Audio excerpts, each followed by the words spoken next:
bisa juga disebut genre sastra teks filsafat. Perdebatan mengenai bentuk dan gaya suatu teks filsafat sebenarnya merupakan perdebatan yang sangat vital bagi filsafat dan merupakan perdebatan yang semakin hari semakin meningkat.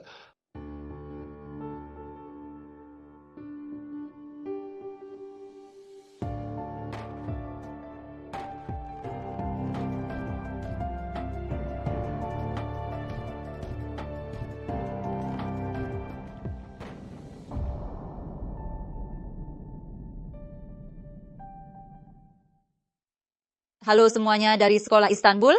Hadirin yang saya hormati, minggu ini tamu kita adalah Profesor Dr. Ali Utku.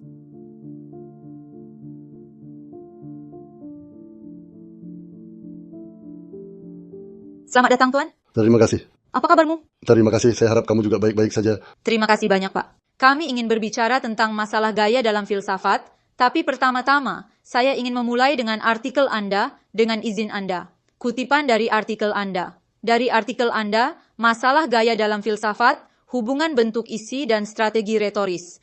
Borges menyebutkan bahwa ketika dia pertama kali menemukan karya-karya filsuf Martin Buber di masa mudanya, dia mengira itu adalah puisi-puisi yang bagus, dan kemudian ketika membaca buku yang ditulis oleh Dostoyevsky, dia dengan sangat terkejut menyadari bahwa Buber adalah seorang filsuf dan bahwa semua karyanya filsafat ada dalam buku-buku yang dibacanya.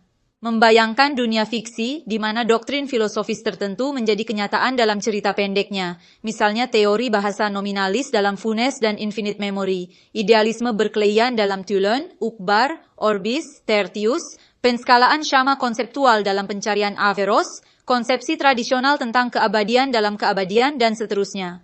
Perbedaan kategoris dan generik Borges antara filsafat dan sastra yang menggunakan dan mengambil posisi filosofis melalui serangkaian operasi logis dalam hasil-hasilnya, ironisnya menggantikan anekdot ini, kali ini lebih memilih sastra. Mungkin buku-buku itu saya terima. Ubah itu. Dengan klaim ini, yang menganggap imajinasi dan musikalitas daripada argumentasi meyakinkan untuk sebuah teks filosofis, kita tergoda untuk memikirkan masalah hubungan bentuk isi dalam filsafat, strategi retoris, alat ekspresi, tertulis yang melimpah dan beragam, dan tulisan yang berbeda. Gaya dan gaya. Seperti yang Anda katakan, Pak, banyak pintu yang sebenarnya terbuka bagi kita dari sini. Mengingat hal ini sebagai sebuah pertanyaan, bagaimana Anda mengevaluasi masalah bentuk superform dalam filosofi ini? Ya, yang menjadi permasalahan, seperti telah kami sebutkan, adalah kategorisasi umum antara sastra dan filsafat. Secara historis, hubungan filsafat sastra menunjuk pada masalah yang tidak dapat direduksi yang telah dibahas dalam filsafat barat setidaknya sejak zaman Plato. Tapi katakanlah di sini, masalah ini setidaknya di dunia budaya kita sebagian besar dibahas dalam konteks implikasi filosofis teks sastra terhadap budaya. Maksudnya puisi dan filsafat, misalnya bagaimana implikasi filosofis puisi dapat diungkapkan dan sebagainya, apa nilai filosofis puisi atau teks fiksi seperti novel, cerita, berikut narasi Borges contohnya. Sebab ia benar-benar memunculkan permasalahan filosofis dalam narasi dan ceritanya sendiri. Misalnya, di taman dengan jalan bercabang yang disebutkan di sana, seorang pahlawan bertanya kepada orang yang datang ke pintunya, "Bagaimana kamu bisa datang ke pintuku ketika kamu adalah musuhku?" Di salah satu kemungkinan masa lalu, kita menjumpai sebuah cerita yang bisa kita diskusikan secara filosofis atau membacanya dalam konteks tersebut, dimulai dari perdebatan tentang status kebenaran, proposisi masa depan, atau proposisi kontingen dalam Perihermenia karya Aristoteles dan diakhiri dengan doktrin Leibniz tentang kemungkinan dunia.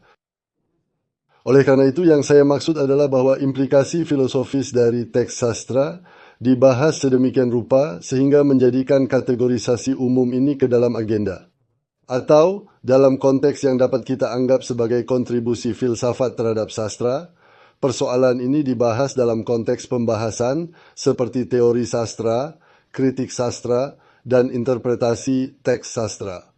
Di sini masalahnya sebenarnya terbalik. Dengan kata lain, persoalan penerapan filsafat pada genre-genre sastra atau persoalan gaya filsafat dalam suatu doktrin filsafat, katakanlah sebaliknya jika sesuai dibahas.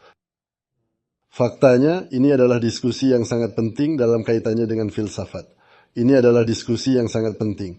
Nah, kalau kita lanjutkan dengan contoh, misalnya ketika kita membeli karya Nietzsche yang dalam bahasa kita diterjemahkan sebagai kemerahan penuh, kita langsung membuka sampulnya. Di sini di teks ini yang saya maksud adalah gerakan bawah tanah. Kata pengantar, jika mereka yang memiliki buku membukanya dan melihatnya, Anda akan bertemu dengan pekerja bawah tanah dalam teks ini. Disinilah dia terus-menerus menggali, mencoba bergerak maju dalam kegelapan dengan cara metaforis.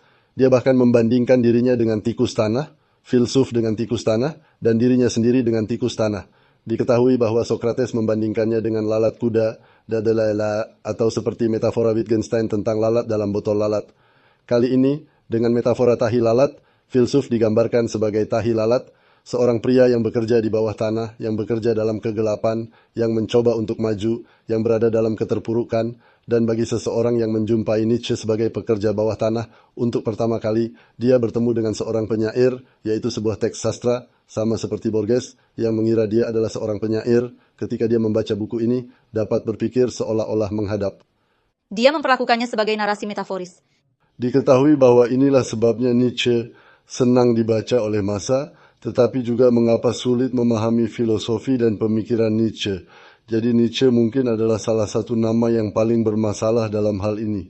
Dari segi masalah yang akan kita atasi atau masalah yang sedang kita tangani, sekarang mari kita melakukan pengamatan yang lebih umum, sebab filsafat sebenarnya muncul dengan contoh-contoh yang berlaku pada hampir semua genre sastra sepanjang sejarahnya. Ketika kita kembali ke zaman kuno, kita melihat puisi-puisi Parmenides atau dunia prasokratis. Katakanlah kita menemukan teks puisi Plato, Dialog. dalam kaitannya dengan sastra barat yang sangat klasik, tidak hanya karya Plato, tetapi juga karya Hume dan Berkeley, ada surat, ada esai, biarkan aku memberitahu tuanku. Jadi kalau kita sampai pada hari ini misalnya, hal utama yang perlu disebutkan adalah pada abad ke-20. Katakanlah, yang dihasilkan oleh filsafat analitis adalah persepsi bentuk. Persepsi filsafat, sebaliknya, perluasan filsafat profesi akademik, yaitu filsafat menjadi suatu kegiatan akademik dan berkembangnya apa yang kita sebut artikel atau teks akademik. Persoalan seperti kemunculannya sebagai suatu bentuk, sebagai suatu kategori agak menyempit sikap homogenisasi. Jadi meskipun situasi homogenisasi seperti itu telah dipertanyakan dalam sejarah filsafat, kita sebenarnya tidak dihadapkan pada teks-teks yang homogen sama sekali. Jadi para filsuf menemukan teks yang sangat berbeda. Jadi ada etika Spinoza. Izinkan saya memberitahu Anda, Wittgenstein memiliki sebuah risalah. Mungkin Wittgenstein adalah salah satu contoh paling serius dalam hal ini. Sebab di satu sisi merupakan teks yang ditulis secara logis, seperti Tractatus. Di satu sisi ini kajian filosofis, misalkan dengan nomor item, izinkan saya memberitahu kata-kata mutiara saya, Pak. Sebuah teks yang dia tulis. Jadi dia menyajikan dua teks terpisah, dua contoh terpisah, dan seterusnya. Secara garis besar ada banyak hal. Dengan kata lain, kita bisa menghubungkannya dengan periode, kita bisa mengaitkannya dengan orangnya, misalnya di masa pertengahan apa yang mereka sebut Esile dan Ecibe di dunia Islam, yaitu teks yang ditulis dalam format tanya jawab, dan di barat teks mereka menyebut pertanyaan, yaitu teks yang dapat dilihat secara paralel. Berikut esainya, sepertinya Montaigne sedang bereksperimen. Supaya contoh-contoh ini bisa ditambah, contoh-contoh yang terlintas di benak kita saat ini. Oleh karena itu tentunya perlu ditanyakan di sini. Dengan kata lain, inilah yang kami sebut sebagai hubungan intrabentuk konten. Jadi secara kasar kita bisa mengatakan ini. Ada muatan filosofisnya. Untuk ini, kita juga dapat menyebutnya sebagai konten doktrinal dan doktrinal. Ada juga gaya dan bentuk yang digunakan untuk menyampaikan isi ini, isi filosofis, isi doktrinal. Menyoal hubungan keduanya, apa yang dimaksud di sini tentu perlu kita tanyakan terlebih dahulu. Jadi menentukan suatu bentuk pentingnya determinasi. Lalu bagaimana seorang filsuf memilih bentuk untuk menyampaikan filsafatnya? Menurut apa dan kriteria apa yang dia pilih? Lalu jenis atau format manakah yang lebih cocok untuk menyampaikan konten? Informasi yang sangat klasik. Sebagai teks, kita harus melihat dialog Plato. Karena dialog Plato harus ditulis dengan gaya ini. Orang yang membacanya mengatakan ini. Dari mana? Karena Plato memiliki bentuk dialektis dalam dialog-dialog tersebut sesuai keinginannya, dan analisis konseptual umumnya dilakukan dalam teks-teks yang pembicara utamanya adalah Socrates. Ada kegiatan identifikasi dan sebagainya, jadi bentuk dan isinya cukup sesuai. Ya, ini sangat nyaman. Jadi mereka cocok satu sama lain. Jadi Plato menangkap ini. bentuk inilah yang sesungguhnya memberikan filsafat Plato. Jadi mungkin orang yang membaca ini adalah orang yang paling tepat. Ia juga menanyakan apa yang akan terjadi jika ditulis dalam bentuk yang berbeda. Oleh karena itu, perkataan Plato perlu segera disebutkan di sini. Meskipun ia tampak seperti seorang filsuf yang bermasalah dengan seni, sastra, dan puisi karena ia mengecualikan penyair dan seniman dari negara, ia juga seorang sastrawan yang sangat ahli. Kita dapat mengatakan bahwa dia adalah salah satu nama terbesar dalam sastra barat. Oleh karena itu, hubungan antara bentuk dialog dan filsafat Plato, antara filsafatnya. Jadi, pertanyaannya adalah sejauh mana suatu bentuk dapat mencerminkan muatan filosofis, atau apa kriterianya, atau pada saat yang sama ada permasalahan yang berkaitan dengan penilaian isi suatu filsafat yang bergerak dari suatu bentuk, yaitu penilaian suatu isi filsafat dengan mengambil bentuknya terlebih dahulu. Dapat ditempatkan. Dalam pengertian klasiknya dapat dikatakan sebagai berikut. Ketika kita berbicara tentang bentuk dan isi adalah tentang apa yang dikatakan sebuah teks. Jadi apa yang dikatakan teks ini, bagaimana dia mengatakan ini ketika kita berbicara tentang bentuk secara kasar. Oleh karena itu, hal ini sebenarnya membawa kita langsung pada masalah gaya. Dan fakta bahwa gaya yang digunakan tidak berarti bahwa masalah tersebut harus ditangani hanya sebagai sebuah diskusi. Karena itulah yang kami maksud, sesuai dengan pertanyaan yang kami ajukan. Dengan kata lain, sejauh mana bentuk teks filsafat menyangkut atau mempengaruhi isinya, ada dimensi lain dari kejadian tersebut, sebab filosof juga merupakan sosok yang kreatif. Mari kita gunakan gagasan jenius yang kreatif bahkan di sini. Oleh karena itu, kita perlu membicarakan keunikan masing-masing teks filsafat. Oleh karena itu, sesungguhnya filosof mengungkapkan keunikan dirinya melalui gaya dengan menemukan sejarah filsafatnya sendiri. Begitu saja, ia harus menemukan suaranya sendiri dan bahasanya sendiri dalam puisi. Ia harus menjadi penyair seperti apa.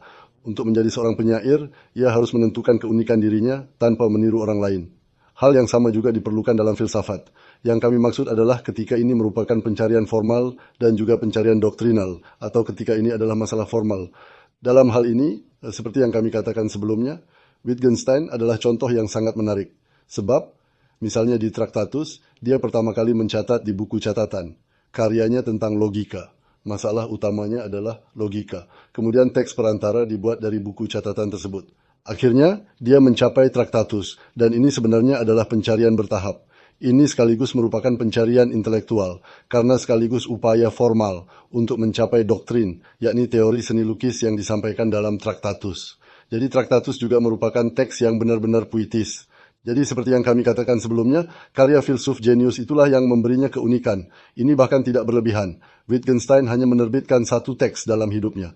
Sebut saja teks filosofis. Itu adalah Tractatus. Faktanya dia terus-menerus mengerjakan teks penting keduanya, studi filosofis de la Ile, hingga kematiannya. Namun, teks tersebut diterbitkan oleh murid-muridnya setelah kematiannya. Tahukah Anda, pertanyaannya adalah mengapa teks ini sangat tertunda? Orang mungkin bertanya. Ini juga mempunyai andil dalam hal ini. Jadi Anda menulis dan menghasilkan teks seperti Tractatus di usia 20-an. Anda meninggalkan Tractatus, sebuah teks yang akan melampaui ini. Jadi jangan terlalu terburu-buru. Hal ini juga berlaku bagi para penyair. Hal ini juga berkaitan dengan hal yaitu isi teks. Karena Tractatus merupakan teks yang paling kuat mencerminkan metode filsafat analitik periode awal, yang disebut analisis logis, dan telah menjadi buku pegangan periode dan lingkungan tersebut. Dengan kata lain juga mencerminkan isi, karena berbentuk referensi bernomor. Buku ini terdiri dari 7 proposisi dasar. 7 proposisi dasar dan perluasannya, proposisi bernomor. Dalam urutan logis yang sangat ketat, dia bahkan membandingkan buku itu sendiri dengan sebuah tangga. Salah satu aspek paling luar biasa dari buku ini yang harus didiskusikan adalah bahwa tangga ini yang membawa kita ke ketinggian teoretis, katakanlah, dan bahkan buku itu sendiri harus didiskusikan dengan luar biasa dan harus dibuang setelah menaiki tangga itu. Mari kita begini, buku ini juga merupakan buku setebal 70 halaman dan membahas seluruh sejarah filsafat dan menyatakan akhir dari filsafat. Untuk berfilsafat, untuk yang terakhir kalinya, jangan pernah berfilsafat lagi. Oleh karena itu mereka disebut sebagai pelarian filsafat. Jadi filosofinya terbakar, Anda akan melarikan diri dari sana, Anda menggunakan tangga ini untuk evakuasi. Kemudian Anda meninggalkan tangga di dalam api. Jika kita membaca baik kata pengantar Traktatus maupun kata pengantar risalah filosofis, menjadi jelas bahwa baik isi filosofis maupun kerangka doktrinal kedua periode tersebut, serta hubungan antara keduanya dan teks merupakan permasalahan dalam pikiran sang filsuf sendiri. Lalu bagaimana persoalan bentuk menjadi persoalan saat ini? Ya, izinkan saya menekankan hal ini untuk mencapainya. Nah, pendekatan klasik sebenarnya berkaitan dengan pemahaman klasik tentang rezim kebenaran. Contoh yang saya sebutkan dalam teks itu lagi-lagi adalah Plato, persoalan dialog-dialog Plato. Seorang filsuf Jerman Tennemann mengkritik dan mengatakan bahwa bentuk yang digunakannya merupakan hambatan untuk memahami isi inti filosofis, yaitu dialog. Sebab pendekatan pada masa itu atau pendekatan dalam kerangka itu menonjolkan isi teks. Itu tidak menjadikannya masalah. Dengan kata lain, mengajar adalah suatu pendekatan yang berpusat pada pengajaran. Schleiermacher datang tepat setelahnya. Kali ini, Schleiermacher mengambil pendekatan hermeneutik, sebaliknya teks mencerminkan hal tersebut dalam bentuknya. Sejak tanggal itu, setidaknya katakanlah sejak tanggal itu, kita melihat hal ini. Kita dihadapkan pada begitu banyak komentar dan penilaian tentang mengapa Plato menulis dengan gaya dialog, yaitu tentang bentuk dan isi teks Plato dalam bentuk tersebut. Derrida memberikan salah satu contoh terkuat mengenai hal ini dalam teksnya yang diterjemahkan sebagai Farmasi Plato untuk agama kita. Dengan kata lain, alasan mengapa dia tidak meninggalkan pekerjaan adalah karena dia menentang buku tersebut. Mari kita kurangi seperti ini. Suara apa yang diucapkan saat saya berbicara saat ini, ia juga memiliki hubungan dengan jiwa. Apa yang kita sebut nafas harus dianggap sebagai perpanjangan dari jiwa yang hidup. Orang yang berbicara ada di sini. Oleh karena itu, saya mempunyai pendapat. Apa fungsi buku itu? Dia menulis sebuah buku atau sebuah kata meskipun dia bukan pemilik kata tersebut, itu membawa. Oleh karena itu, katakanlah dalam pengertian Socrates, buku tersebut membuka ruang bagi distorsi kata. Dalam konteks ini, dalam analisis Derrida, jawaban atas pertanyaan mengapa Plato menulis dengan gaya dialog, yaitu karena dialog bergaya percakapan, setidaknya merupakan sarana untuk menjadikan teks sebagai suasana percakapan, kata yang hidup, menjiwai, kata mati, sarana menghidupkan kata dalam buku. Ini adalah penafsiran misalnya, tetapi selain itu dapat ditafsirkan dalam konteks yang berbeda, seperti menggunakan metode dialektis dalam pengertian yang baru saja kami sebutkan, yaitu metode yang dianut oleh Plato atau metode Socrates, ironi dan meiotik. Dan kini ketika kita sampai pada masa kini, persoalan bentuk mengemuka sebagaimana telah kami katakan sebelumnya. Kita dapat mengatakan bahwa alasannya terkait dengan fakta bahwa filsafat menjadi dimediasi oleh bahasa pada abad ke-20 dan menjadi suatu aktivitas melalui bahasa. Padahal, jika kita melihat filsafat abad ke-20, pembahasan mengenai teks, makna, dan teori penafsiran sangatlah menentukan. Seperti contoh Derrida yang baru saja kami berikan, atau nama-nama besar abad ke-20 seperti hermeneutik, Heidegger, Gadamer, dan lain-lain. Dan dalam konteks ini, teks, tulisan, semua itu menjadi persoalan yang sangat serius. Ini abad ke-20, tapi kita perlu mengambilnya kembali. Contoh Nietzsche yang kami berikan di awal mungkin sangat penting. Ia adalah salah satu nama yang menyadari bahwa bahasa mempunyai tempat yang menentukan dalam kaitannya dengan metafisika barat. Bahkan misalnya soal desentralisasi pokok bahasan. Di sana Nietzsche mengatakan bahwa subjek adalah pemaksaan tata bahasa pada kita. Oleh karena itu, dapatkah kita membayangkan sebuah bahasa tanpa subjek? Faktanya, bahasa yang kita gunakan menghubungkan kita dengan metafisika, dengan akar metafisika yang dalam. Oleh karena itu, jika kita ingin lepas dari metafisika, yang perlu kita lakukan sebenarnya adalah berhitung dengan bahasa. Apakah tidak ada contohnya? Tentu saja ada. Pada abad ke-20, kita menemukan pencarian linguistik seperti itu di kalangan filsuf yang fokus pada masalah desentralisasi subjek. Heidegger, Wittgenstein, filsuf poststrukturalis Derrida, Deleuze, Foucault, Derrida adalah filsuf yang sangat fokus pada persoalan bentuk dengan kesadaran bahasa tersebut. Oleh karena itu, mereka tampil sebagai nama yang menulis dan berpikir dengan kesadaran akan hubungan antara bentuk dan isi. Misalnya, kita melihat bahwa perdebatan ini, yang tampak seperti perdebatan sastra tentang kematian pengarang, dipikirkan langsung dalam teks Foucault dalam kerangka pertanyaan seperti bagaimana ia akan mendistribusikan dirinya sebagai pengarang yang tunduk pada teksnya de Delelale. persoalan bentuk yang mengemuka hanyalah sebuah ornamen, katakanlah pendekatan klasik melihatnya sedikit seperti itu, ada permasalahan yang sangat mendalam dengan bahasa sebagai alat. Katakanlah seperti ini, misalnya dalam konteks, dalam teori representasi, bahasa dipandang sebagai alat komunikasi, bukan sebagai sesuatu yang berkaitan langsung dengan filsafat, yaitu muatan filosofis. Diperkirakan yang diperlukan adalah menghilangkan kesalahan-kesalahan yang mungkin timbul dari bahasa dalam penyampaiannya konten itu. Dalam Traktatus, ia mengatakan bahwa permasalahan filsafat muncul dari kesalahpahaman terhadap logika agama. Oleh karena itu, hal ini bermuara pada masalah linguistik. Di sana ia menerapkan logika yang seragam pada bahasa tersebut, namun pada masa akhir ia mengambil makna sebagai penggunaannya. Hal ini diunduh dalam konteks teori representasi makna pada periode awalnya. Dengan kata lain, proposisi faktual adalah proposisi yang menggambarkan fakta. Meskipun ia mencapai teori bahwa makna sebenarnya adalah fenomena yang digambarkan, pada periode selanjutnya ia mengatakan bahwa makna adalah penggunaan. Jadi, kita dapat mengatakan bahwa bahasa yang kita gunakan dalam filsafat menjadi sama efektifnya dengan konteks di mana kita menggunakannya.